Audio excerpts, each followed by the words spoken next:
Γεια σας φίλοι μου, καλώς ήρθατε στο κανάλι μου Season B Μυστικά Μορφιάς.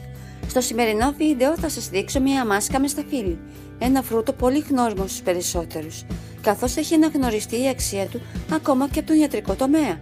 Όντως το σταφύλι έχει καταπληκτικές ιδιότητες για τον οργανισμό μας, όταν η κατανάλωσή του όμως γίνεται με μέτρο και ιδίως για την περιποίηση της επιδερμίδας μας. Η μάσκα αυτή όντως κάνει θαύματα.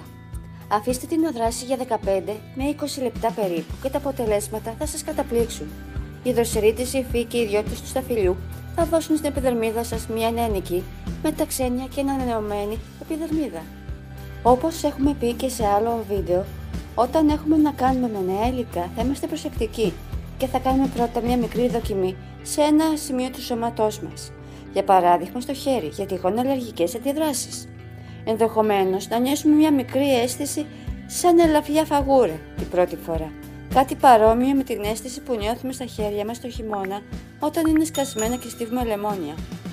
Αυτό δεν πρέπει να μας ανησυχεί και να ξέρετε, αξίζει το κόπο.